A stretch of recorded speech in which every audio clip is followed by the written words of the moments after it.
I urge everyone to be calm. The Postal Service is not incapacitated. It is still fully capable of delivering the mail. Those are not my words I speak. Those aren't even words of a Republican. They are the words of Ruth Goldway, a Democrat, a former postal commissioner, and Clinton appointee who served for 18 years under 3 presidents. Based on the facts, Goldway says the Postal Service is perfectly capable of handling election mail. Unfortunately, we've got bad news for her. This majority didn't get the message. Instead of listening to the experts or following the facts, Democrats are wasting precious time spreading Speaker Pelosi's mailbox myths. You had an opportunity to have bipartisanship. I've heard words on this floor today, Mr. Speaker, essential, critical, that we are here.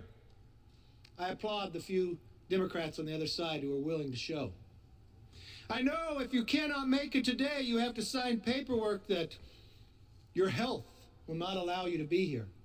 And the Speaker is bringing us back on a Saturday because it's so critical to be here right now, this moment, in this time. But 1/3 on the other side either thinks otherwise. Now let's go through some of the myths versus facts. Myth number 1, the Postal Service is being sabotaged. The Postal Service is properly funded for the election and beyond. We've said it many times here, it's funded completely through August 2021. That's according to the Postal Service. The Postal Service has long-term challenges, but they predate anything about this administration. It isn't being sabotaged. Myth number 2, removing mailboxes from public places is uncommon and cause for alarm. This is shocking. We got Country Western Stars putting this up on Instagram. We need to rush back here on Saturday. But little did we know that during the Obama-Biden years, more than 12,000 mailboxes were removed from communities. Never once did we rush into a Saturday to have a bill that you didn't have marked up, to 1/3 of the Democrats who would not show. The Postal Service is actually constantly moving mailboxes from low to high volume growth areas. Kind of smart thing to do. In some cases, they replace them with more modern versions. Some places I saw a picture where they actually had a lock in the front. You have town hall meetings, you'll find out a lot of mail gets stolen, so they were protecting the packages, but still allowing you to put the letter in. This isn't voter suppression, it's routine maintenance. Myth number 3, Postal Service doesn't have the capacity to handle more absentee ballots. The Postal Service delivers 471 million pieces of mail on an average day. Little known fact, people mail less every single year. With all the advancements we put in the Postal Service, with the technology of our own life, do you know what equals of what year this 471 million? About to exact what we did in 1985. But we do it different than 85. We have more technology. And because of that, the Postmaster General actually refuted the capacity with its no uncertain terms to the Senate yesterday. The Postal Service released this: if all Americans vote by mail, 330 million ballots, over the course of this election, it would only be 75% of what they deliver in a single day. Now, I don't want to claim, Mr. Speaker, all the Democrats think this is not a myth. Maybe that's why 1/3 didn't show today. I'm not sure. They said their health was bad. I'm not sure if that's the case either. Even the New York Times isn't buying the House Democrats' obvious untruths. As it was reported earlier this month, experts agree that the Postal Service has the raw capacity to absorb the additional ballots, even if 150 million people decided to vote by mail. Myth number 4. The Democrats' legislation will make the Postal Service fiscally sustainable. You're not fixing any of the fundamentals.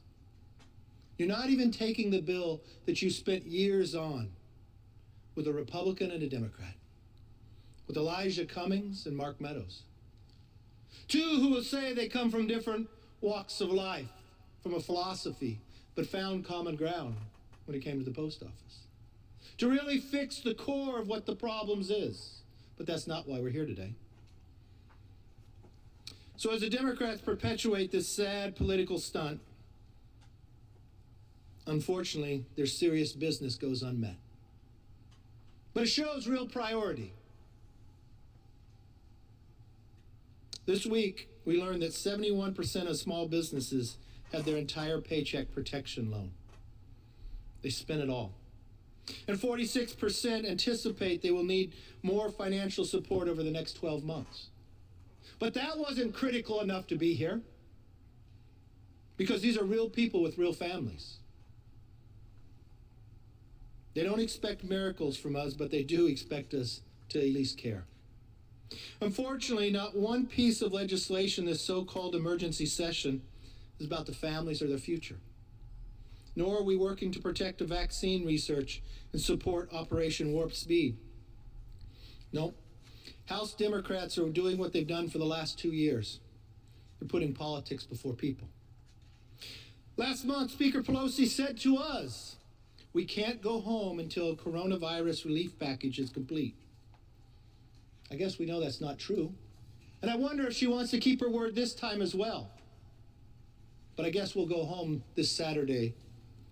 But good news for 1/3 of the Democrats, they don't have to go anywhere. They're already home. When she did not get her liberal wish list, she spent members home. And I guess good news for some Americans. Those who stayed home and vote, they still got paid. But those small businesses that are running out, that we're here in this body right now, that we could do something about, or those who are on unemployment, we could do something about. You have the majority, we don't. We are not allowed to bring it to the floor, you can. But you picked a crisis of something that's already funded. You can't spend the money you want to give them. Why? Because they got $14 billion sitting in the bank and another $10 billion they could pull from. But the small businesses don't. The families that can't pay their rent, they don't. Or what about the vaccine? But you did do something this week. You extended the shadow voting scheme, gathering yourselves permission to vote from home until October 2nd. Mr. Speaker, I'll take a bet. I'll make a bet on this floor right now, and maybe even a prediction. I bet that gets extended again and probably goes a few days past the election in November. Who would like to take that bet with me? How much do you want to get that extended all the way through? What does that mean to the American people? Well, it means the majority party and Democrats have cast over 2,520 votes and counting from home. It's just unconstitutional. It doesn't matter. It's such a big crisis that we're called back. There's plenty of room on the floor on the other side. It means a Democrat member can dial in from his boat to vote. I'm not making that up. That actually happened. It means another Democrat can play hooky to go to watch a space shuttle launch that isn't even in his own district. It means Democrats collect paycheck while the hardworking taxpayers have to pay for their vacation. And today it means that 68 Democrats, 1/3 of their caucus, didn't even care enough to show up for this so-called emergency session. It's critical. I've heard you say it. We cannot wait. We cannot wait one day. We need to be here and now. Now, I believe that's true, but not about the post office, but about those millions of Americans that need us to act. Every time we brought legislation to this floor dealing with the COVID situation, it seems to me the Speaker's been able to hold it up. I don't know, maybe you want to try to hold it up past the election. Seems to me that would be plain politics. Seems to me that would be a dereliction of duty. It's not how you empower the people's voice in Washington, it's how you dilute it. This is leadership malpractice. This is shameful, and this is embarrassing. Mr. Speaker, our first Postmaster General that I've heard people speak of, Ben Franklin, could have been talking about this majority when he said, "Lost time is never found again." As a majority, Democrats have been more focused on distraction than solutions for the American people. From the weakness, most partisans impeachment in American history, to politicizing the pandemic and stopping relief for workers and families, and now spreading a debunked conspiracy theory about a postal service. Mr. Speaker, Democrats have failed the American public. They failed the laid-off workers, the families, the students who are waiting for help, the small businesses, the doctors, the nurses, they're waiting for help, the researchers, the scientists who are developing a vaccine, they are waiting for help. But you have not failed everyone, because this majority said no. They did, however, say yes to China. On this floor just a few weeks ago, there was a bill to sanction anyone who would hack into our companies, into our institutions, who are working on a vaccine faster than ever before that would only slow it down to save lives. We had an opportunity to tell those countries, work with us, don't steal from us. But your voice was heard loud and clear. All the Democrats showed up that day. More than 2/3 of you voted no. On the same day that it was reported that 2 Chinese were hacking into our vaccine. That's what you said. I heard the majority leader said it was an MTR. Yes, it was. Why was it MTR? Because you don't give us an amendment. Why was it MTR? Because it was the moment of the time. It was essential. It was critical. It was reported on that day. You could act that day. The country needed us to act. But you said no. You stood up for the Chinese that day. I do not know what the Chinese Communist Party has on the Democrats, Mr. Speaker, but it must be powerful. It must be so powerful. I know there's bills in the Senate that have passed that would hold them accountable, but they can't come to the floor. I've read the reports from the FBI that they're playing in this campaign, that they do have a person they want to win and put a new person in office. But that's not critical to you. It is critical that we come today to provide $25 billion to an organization that Republicans and Democrats that are the commissioners said they do not need. Why do they not need it? Because they look at their own bank account and realize they have $14 billion. They do not need because in the CARES Act we gave them another $10 billion to sit there. They do not need because they said they could deliver every piece of mail, that it would be only 75% of what they do in a single day. But Mr. Speaker, I do not want to say all the Democrats feel that way, because 1/3 of them didn't show up for work today, even though their own leader, the Speaker, said they needed to come. Even though when we passed on this floor something different than we haven't done in more than 230 years to let somebody stay home, be on a boat, call in, and still get paid, said you could not do that. You could only do it if your health was at need. I'm not quite sure a hospital is on a boat in a lake, but to Democrats it must be.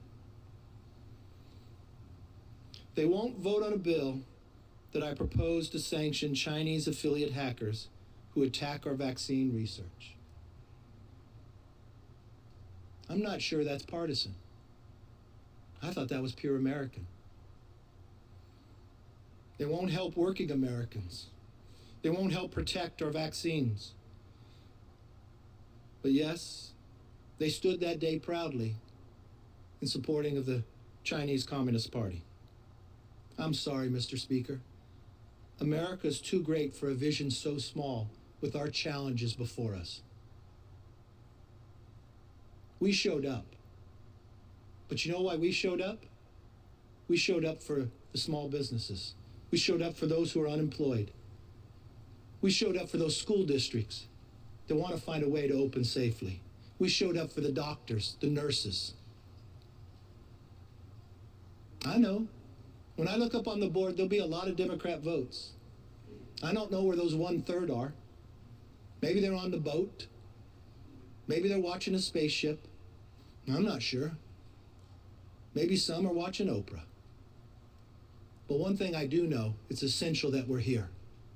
But we should be here for other reasons. We should be here for the reasons that the American public expect us to. Mr. Speaker, we can do so much better. This country needs us. We should rise to the occasion, not fall for a vision so small as what I see today. I yield back.